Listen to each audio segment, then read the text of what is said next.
Welcome to this morning, this day, and this opportunity to be together in community, which is a time of joy, comfort, and sometimes challenges.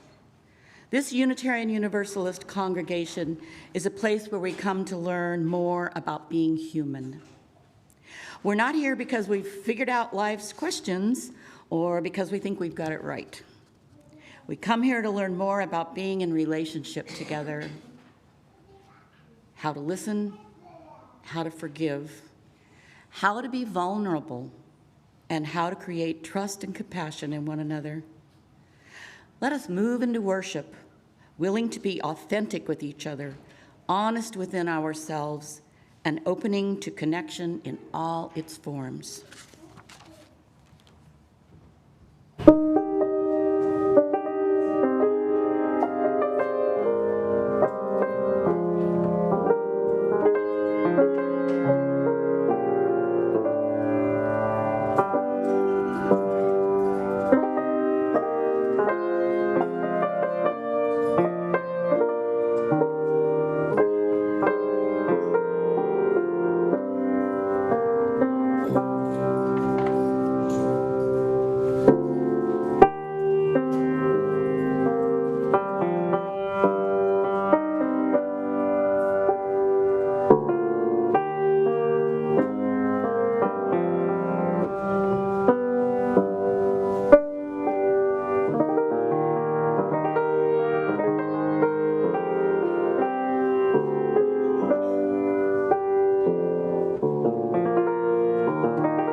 That. Welcome to Eastrose Fellowship Unitarian Universalist. Everyone online and everybody here. Welcome to first-time visitors. We are very glad you are here. I'm Cynthia Hopkins, your worship leader this morning, and I'm very pleased to be leading today's Sunday service for our speaker, Terry Barrett. She's a former member of Eastrose, but we lost her to Sequim, Washington, where she moved with her family. Terry had been studying for the ministry when she was here, and now she has taken it back up again, her ministerial studies. Terry's talk, so she says it seems like all we get is bad news. And let me tell you, that's what's been going on for me. But if we take another look, we could find the good that we just haven't noticed yet. Or maybe there's another way to look at it, to think about it. And she's gonna bring some down-to-earth ways to find the good, past, present, and future. So this is the point in our service where we get to say hello to each other here. But first, let's stand up and wave to all the folks back at home.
quick announcement.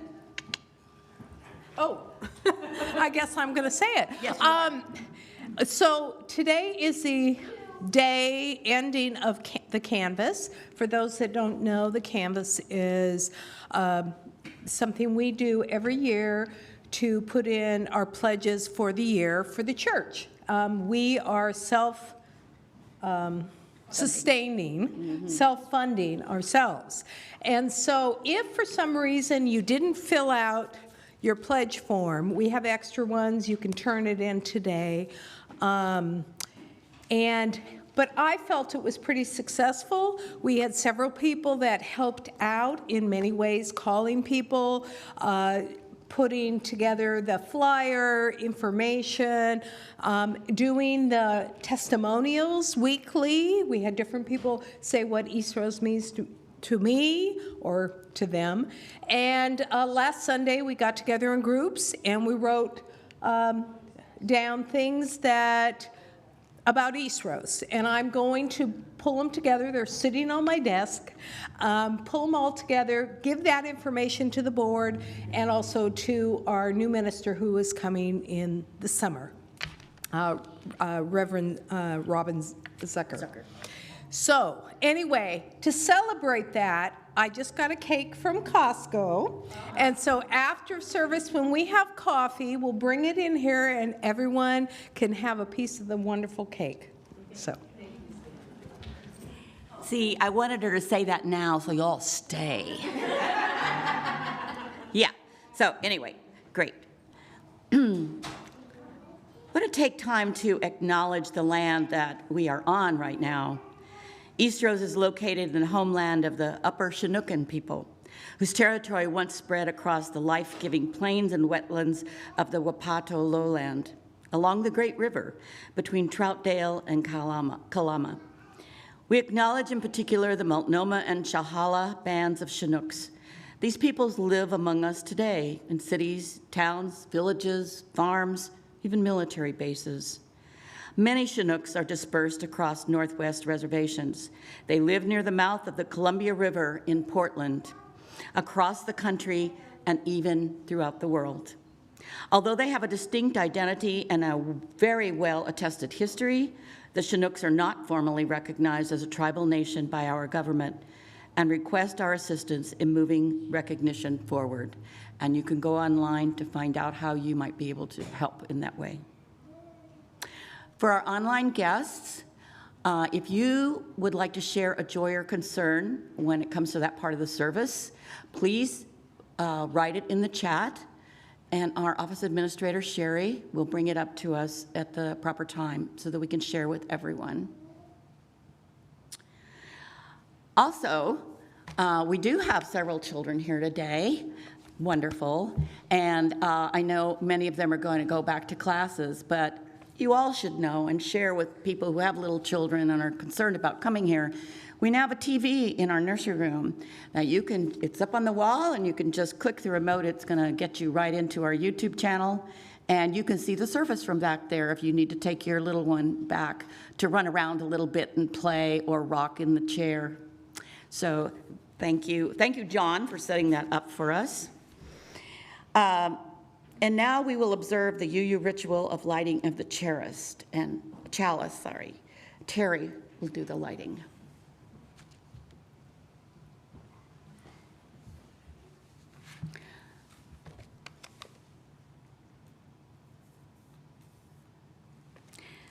For this 1 hour, Spirit of life, we let go. For this 1 hour, may we let go of our anxieties, our fears, our anger, our self-doubts, our regrets, our petty grievances, and our distractions. If only for this 1 hour, let the flame of this chalice burn them away, burn them from our hearts and minds, and light our way to peace and serenity for this one holy hour. Thank you. And now we're going to sing our opening hymn. For All That Is Our Life, it's number 128 in the gray hymnal. Please stand. The words will be on the screen. All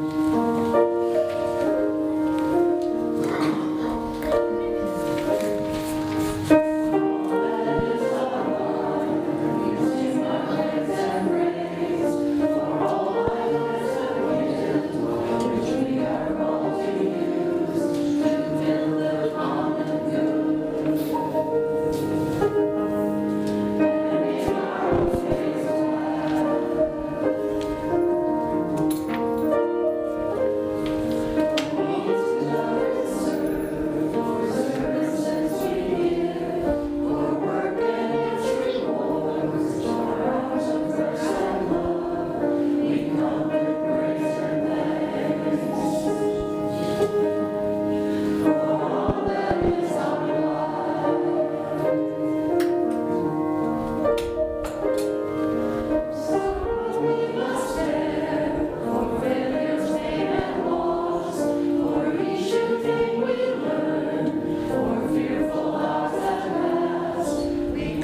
So all the children, and any of you who are children at heart, are welcome to come down. And Tara is going to tell our story for today.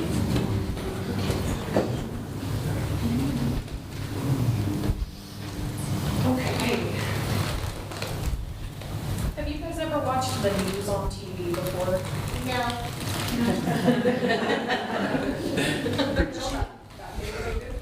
It's helpful sometimes to know what's going on in the world around us.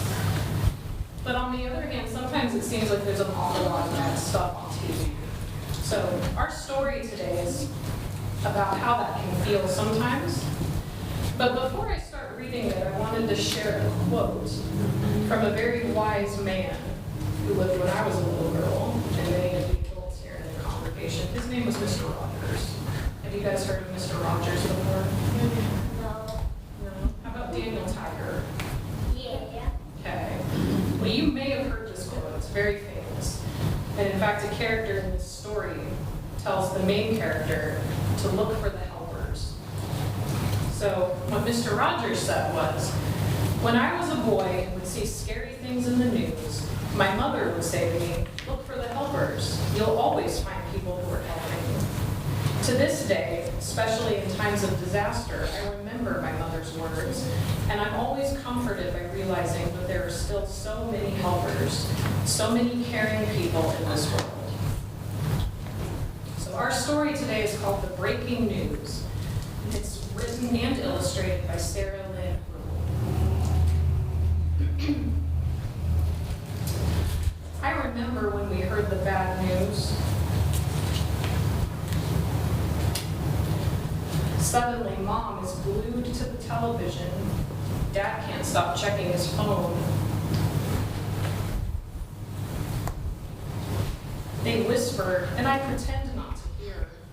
It's more than a little scary. Mom forgets to tuck me in. Dad's too tired for bedtime stories. It seems like everyone else feels it too.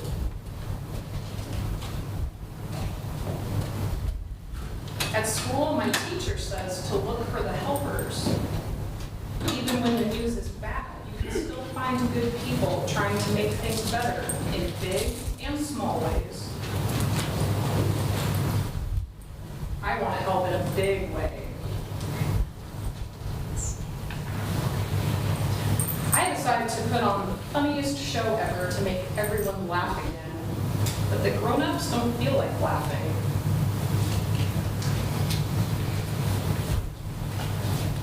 I tell them about the force fields I'll invent to keep us all safe, but their smiles are tiny and sad. I try to be on my best behavior all the time to be so good, but they hardly even notice. I think maybe there's nothing I can do to help in a big way. I feel small. So maybe I can try to do just one small thing. And maybe another, and another, and one more. Small things don't solve everything. The bad news is still there after all. But then again, so are we. The end. That was really short. It's pretty short. Now I invite you back to That was like 30 pages. Okay, let's hold hands, those of you on the aisle, and form a bridge and sing our children out. If we can get them from running out before we get through our song. Words on the screen. We hold you in our love as you go, as you go. Make your heart beat at peace as you go. To nurture the spark of your precious life. We hold you in our love as you go.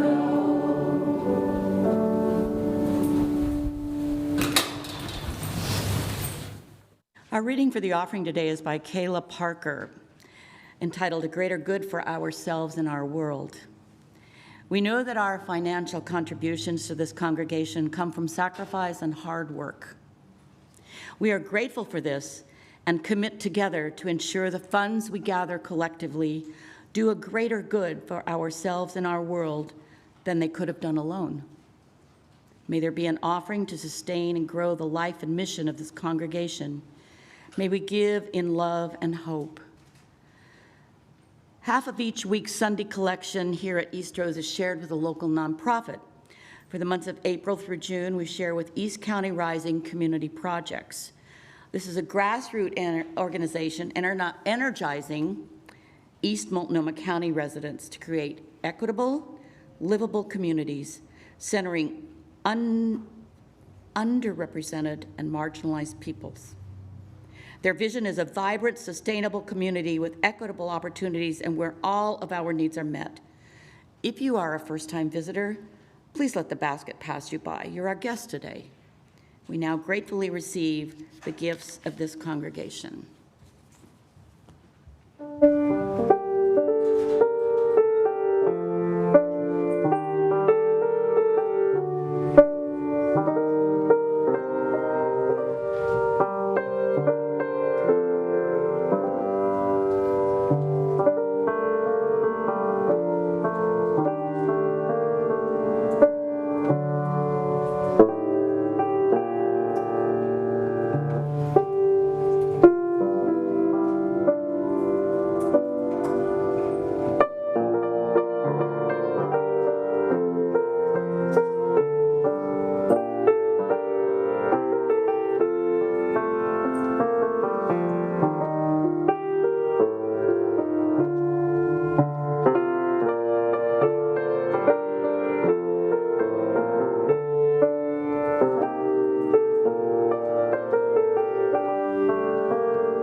For some people, and now please remain seated while Mary plays number 391 in the gray hymnal, Voice Still and Small. The words will be on the screen.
Good morning, everyone.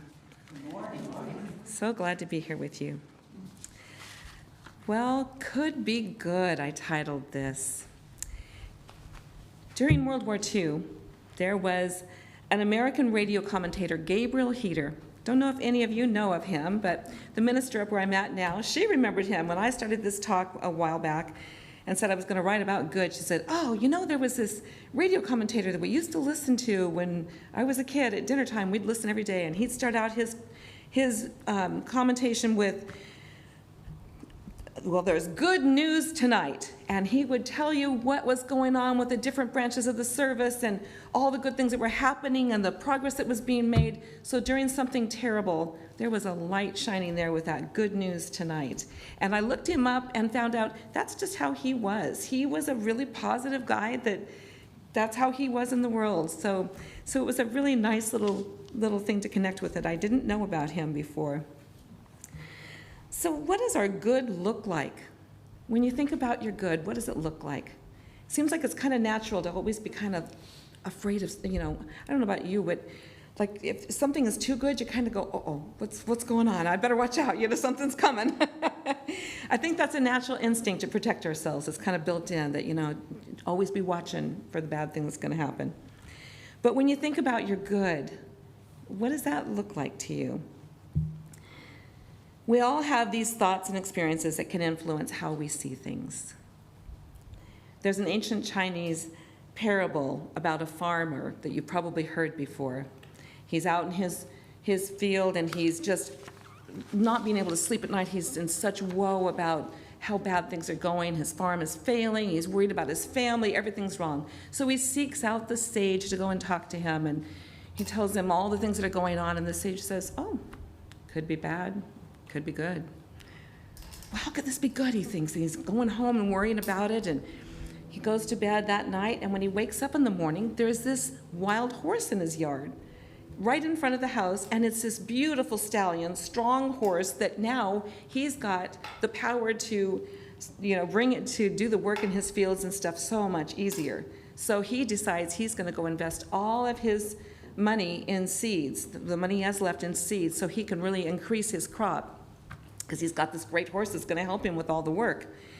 And so it's great. He goes off to tell the sage what's happening, and the sage says, oh, could be bad, could be good. And then he gets this all working, and he gets up one morning, he's nurtured the seeds, he's taken care of everything, worked hard all summer, and it's fall, and he's going to start harvesting, and he gets up and the horse is gone. It's run away.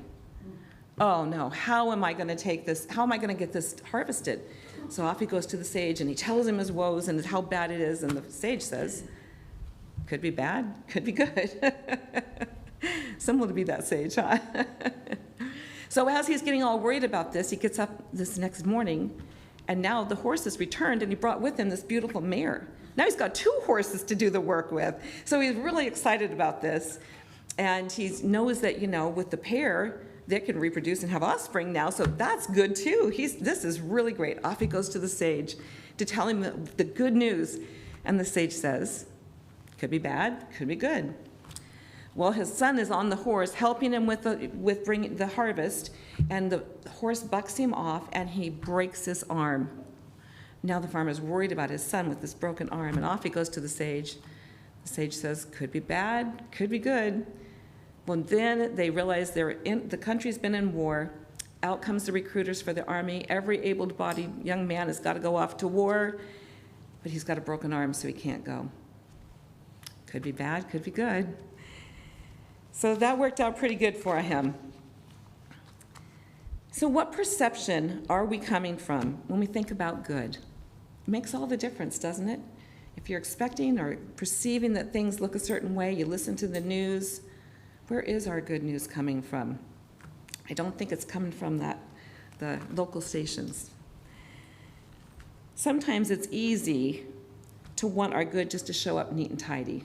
But I've come to realize through some of my life experiences that our best stuff doesn't show up usually with that neat and tidy package of it. It's that going through the process where you really find the good. And I think some of that has to do with we change our perception through the process of it all. There's nothing wrong with wanting it to be nice and neat, but I don't think our highest good is coming to us that way. The thing I notice in this story is that the farmer is on a roller coaster ride emotionally. He is all over the place, One day it's terrible and he's just down in despair, and the next day it's, oh my gosh, look what's happening, and he's just delighted. So he's doing this roller coaster ride. But the sage just kind of stays the same along the way. Nothing gets too bad, nothing gets too wild on him, and it's nice and consistent. I wonder how that sage came to that awareness that he could just keep that nice, level way of showing up. It can be scary to think about those difficult things. I mean, nobody wants to face my sister having a stroke. Last thing she would have thought was coming. Nobody would want to face that. And yet, I have a feeling some really good things are to come out of it. She's been working a really stressful job. She just wasn't being able to kind of stop that cycle and do something different. And it stopped. She's not showing up at work right now. So something is already moving in there. Maybe we avoid things that seem difficult if they may, sometimes those things that seem so difficult are where we get the growth that's going to take us to another way of understanding what we need to do, what we need to understand to get to a way to be ready for the good things that are coming that we wouldn't even recognize. You know, I eagerly stepped into my spiritual growth in my 30s, and it was around the time I was here at Eastrose, and I was just ready to go, and I started going to Marylhurst and having a great time. And I remember crossing the bridge one day. I was just so full of, you know, just delighted to be where I was at. And I went across that bridge. It was a beautiful night in March. I was coming home from working at a salon over in Vancouver. And there is the Columbia River and Mount Hood and the sailboats, and, you know, the sun's still out, but it's, you know, evening time. And I just crossed that bridge saying, God, I am just so willing. I'm so willing to be willing. Well, so I put it out there. And, you know, in Science of Mind, well, Ernest Holmes' teachings, where I'm learning now, there's a saying, a thought plus a feeling equals a result. So I found that result with a positive pregnancy test just shortly after I had that prayer. And it was the last thing I would have ever thought I would experience. I had 4 kids, a failing marriage. It was just not the right time to have that come up. But there I was, and I went through it. I was partway through a class, my first class in speaking, 101 out here at Mount Hood Community College.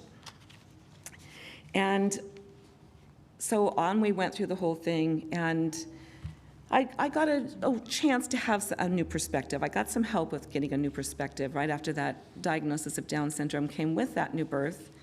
And so it just seemed like there was a big package. But, you know, through that whole experience, at the time it was kind of scary. I felt some grief about it. It just was not something I would have chosen by any means. Now that boy is 25 years old, which is hard to believe. And some of the most joyous things in my life have happened through this kid. I could tell you so many stories, but I'm going to write a book about it one of these days, and I'll let you have the book. And when I look back now, I realize, what was I ever afraid of? What was I ever feeling bad about? It has been such an experience of love. And in fact, because of him, I found that I had a whole different depth of love available that I probably wouldn't have even understood without that experience of him. And I sure wouldn't have wanted to miss out on that one. So maybe we're still caught up in the past and some of the things that we experienced in childhood or as young adults that can be really tough. I know I had some of that stuff and held some resentment for a long time that kind of keeps you stuck in that old stuff. You know, you just kind of put it in a backpack and carry it with you, and you just kind of keep experiencing it. But I kind of made some progress with letting go with that. And when we carry that stuff around with us, that does interrupt some of those chances to see our good. So letting go of that, we find that good's more available to us. Relationships give us the means of moving through those challenges. And change is always happening, isn't it? I mean, no matter how hard you try to keep things in the same place, change is. I remember David Maynard standing up here and saying, the one thing you can always count on is change. Well, I believe my good is always available. Change can throw us into a tailspin sometimes, and change is always happening. The farmer reacted to every change that came to him. And I believe that every change and every challenge has its good to offer. It's hard to see it sometimes, but when you get past it and you can look back and be open to it, we can usually find some change or some good things in those hard times. It could be good. It really could be good.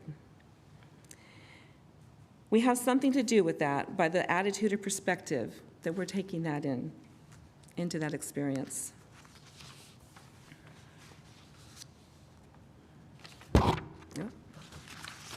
My page in the right place here. So when my daughter Brandy was 13, we were going through some tough changes, and she was having a hard time. And I remember her just really giving me some negative things about herself. She was just feeling so self-critical. And finally, we would kind of spend some time at night before she went to sleep. And finally one night I said, I want you to start telling me one thing that you're proud of yourself for every day. And we already had something started with, tell me your highs and your lows, so the high for your day and the low for your day. And then I added on, tell me something you're proud of yourself for. Well, that was successful. It gave her something to kind of shift to how she could focus into something good that was happening. And I could see her start to appreciate it and feel better about it. And she said to me several times, I always feel so good when we talk like this, because it changed that focus, And then after a little while, I noticed that she was just, oh, the world is a terrible, and that wasn't even what we were dealing with recently, which she was telling me how terrible the world was and just hopeless. So finally I said, I want you to add one more thing on there. Tell me something you've seen good in the world today. And boy, did she come up with some things. She could articulate things that would move me to tears, that 13-year-old girl. And it changed the way she saw a lot of things. In fact, I would open that to a challenge to all of us, to just find one thing every day that you see good in the world.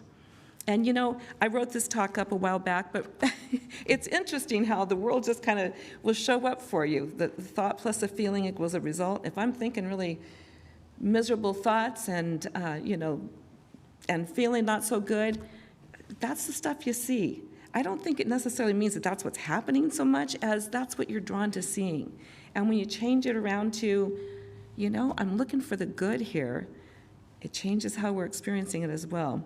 So recently, I'm doing some caregiving work now. I left the school district up in Sequim, and I'm doing some caregiving. And it was the daughter of the woman I've been caring for. It was her birthday, and she was turning 71, yes. So we decided we were going to go out and have breakfast, and I picked another person up that was in her 90s, and off we went to this breakfast, and I put a couple tables together because there was a couple of walkers with it, and we arranged it, and there was a couple sitting just across from me, and they looked pretty serious. And so as people were kind of arriving for our little breakfast get-together, birthday celebration, I noticed they were pretty serious, and I was thinking, oh, we're probably bugging them, Just kind of thought, because they did look serious.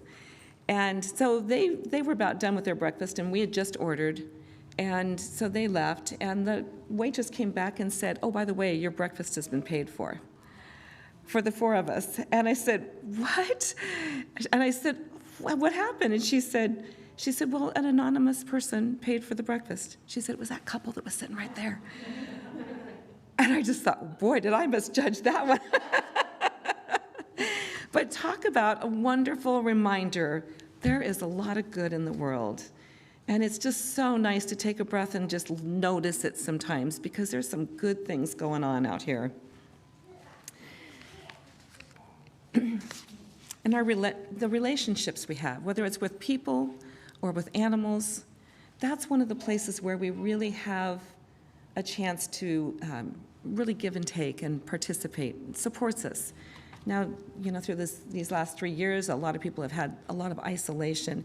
In fact, I just learned last week that the Surgeon General has stated that loneliness is an epidemic in our country, and that it's causing real harm for people physically as well as emotionally.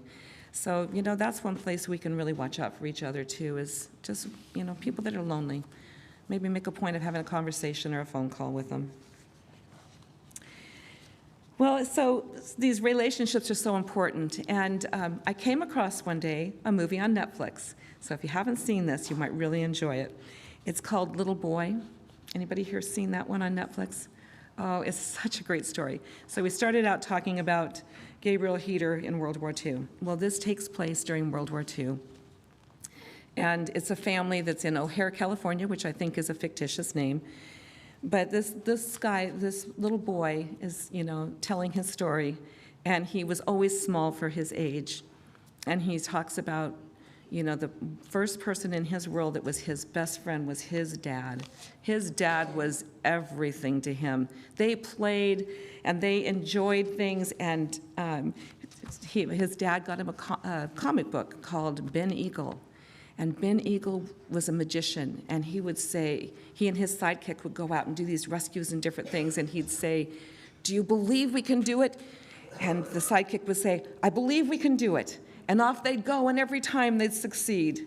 And so then dad and son would play this together, and the dad would say, do you believe we can do this? And the little boy, whose name was Pepper Busby, said, I believe we can do it. We can do it.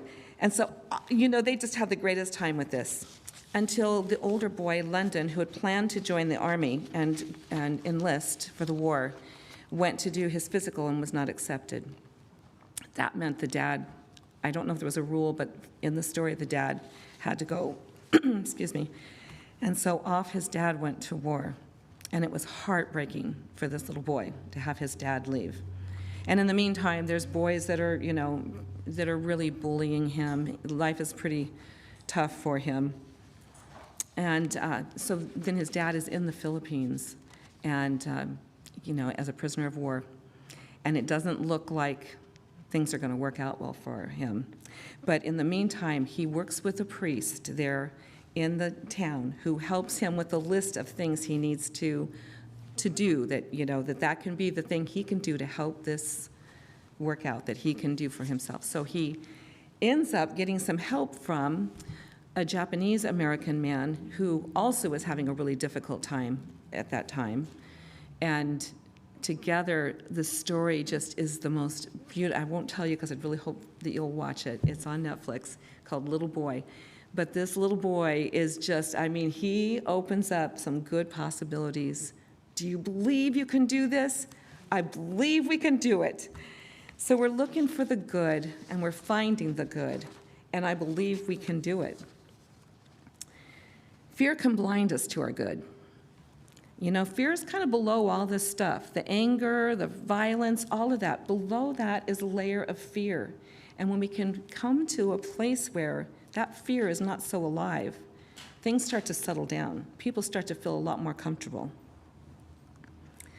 The relationships that open the heart is the way past the fear. The relationship in your life, those relationships create the reason and the way to move forward. Love is a powerful motivator. I would say it's the most powerful motivator. Our good is found where we show up and participate, where we share our good, where we share who we are and what we have to offer. And it's a way to see the good in ourselves and each other.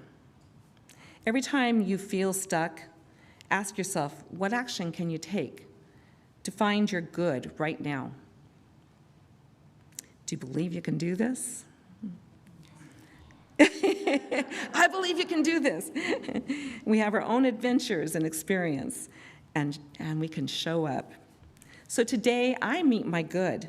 I can find my good when I'm open to seeing it, seeing things from a new perspective, like the sage helped the farmer to see. I can find it when I move through fearful experiences and realize there was nothing to fear. I even found a bonus of good that came through the experience with a new awareness, having my little guy, Nicholas, and that new awareness of love that came through that in myself. I can find my good in the relationships in my life that give me a reason and a way to move forward. Even when it's difficult, we can still keep moving forward. In fact, when we do move forward when it's difficult, that's when you find out the strength you really have. That's the stuff that makes life worth living. When you find out that strength and you see what you have in you that you maybe didn't even know before. I believe you can do this. It definitely could be good. Not just good, but very good. So let's turn to our closing song, hymn 1000, Morning Has Come. Children. And if you don't know this one, give it a good try. I believe you can do this. And I think the choir did it a few years ago, so some of you out there, it'll jog your memory. It's a little bit difficult, but we're going to go for it.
going to extinguish a chalice.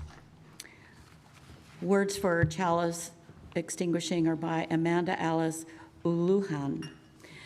Together we have enjoyed the warmth and beauty of stories of this flame and of this special community. As our chalice flame is extinguished this morning, we can still remember that its glow is carried within us. We can use our inner lights and this flame to kindle new sparks throughout our lives and in the world. May the spirit of peace and togetherness bless your lives.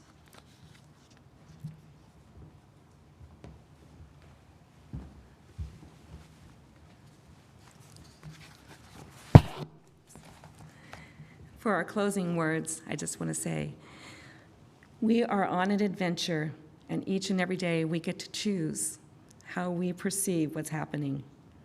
It could be good. Let it be good.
A wonderful service today, and we have so many thank yous. Thank you, Terry. I mean, yes, you brought to mind personal things for me too, just with your words.